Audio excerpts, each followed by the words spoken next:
Hi అండి, welcome to my channel.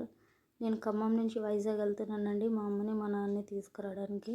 So train ఎక్కాను నేను. ఇది గోదావరి అనుకుంటాను, మర్చిపోయా ట్రైను. సో ట్రైన్ వచ్చిందండి, ఆల్మోస్ట్ ఎక్కాను. ఏసీ థర్డ్ క్లాస్ అనుకుంటాను ఇది. సో నాది లోయర్ బెర్త్ అండి. సో మార్నింగ్ అయిపోయింది నిద్రపోయామట్ట గట్ట.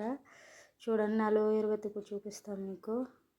ఇంకా లేవలేదు పైన ఉండేవాళ్ళు. అదేనంటే నా లోయర్ బెర్త్. చూడండి థర్డ్ క్లాస్ ఏసీ ఇట్లా ఉంటుంది. ఇప్పుడు మామూలుగా థర్డ్ క్లాస్ ఇంకొంచెం తక్కువగా దొరుకుతుంది అవుట్ సైడ్ అండి. ఆల్మోస్ట్ దగ్గర దగ్గర వైజాగ్ వచ్చేసాము. చూడండి ఎంత బాగుంది నేచర్ అనేది.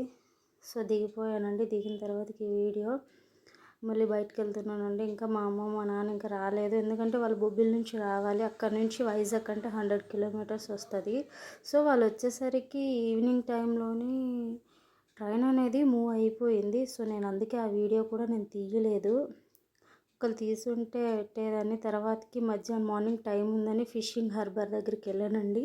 ఇది వైజాగ్ ఫిషింగ్ హార్బర్ అందరికీ తెలిసిందే. ఇది లాస్ట్ టైం కూడా షిప్ కాలిపోయింది, చాలా నష్టం వచ్చింది కూడా.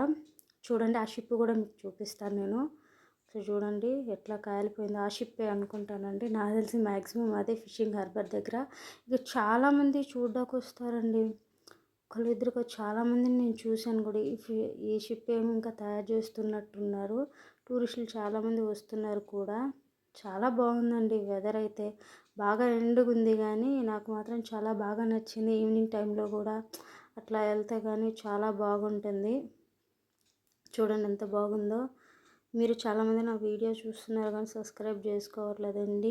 ఈ వీడియో ఆల్రెడీ నేను అప్లోడ్ చేశాను, కానీ మళ్ళీ అప్లోడ్ చేయడానికి కారణం ఏంటంటే ఎవరు చూడలేదు. సో అందుకే నేను అప్లోడ్ మళ్ళీ చేస్తున్నాను. ఒకసారి నా వీడియోలు చూడండి. ఇలాంటి వీడియోలు మంచి మంచి వీడియోలు నేను అప్లోడ్ చేస్తాను. వైజాగ్లో ఎక్కడ ఏమున్నది అన్నీ అనేది. చూడండి ఎంతమంది వెళ్తున్నారు, ఎంత ఎండలో కూడాను. చాలా వేడిగా ఉందండి. వామ్మో, అంటే ఇది వర్షాకాలంలో కాదు, వేసవికాలంలోనే తీశాను. అప్పుడే అప్లోడ్ చేశాను నేను. చాలా బాగుందండి. ఎన్ని పడవలు ఉన్నాయో. వీళ్ళందరూ వేటకు వెళ్తారు అనుకుంటాను. చాలా చాలా నాకైతే చాలా బాగా నచ్చింది. ఈలోపు ఇంటికి మా ప్రశాంత్ ఎండు రొయ్యలు తీసుకురమ్మని చెప్పాడు.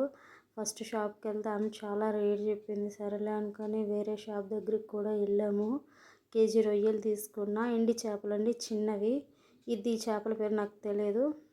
ఇదిగోండి రొయ్యలు ఇవి. ఇది చిన్న రొయ్యలంట. థ్యాంక్ యూ ఫర్ వాచింగ్ అండి. బాయ్ బాయ్ అండి.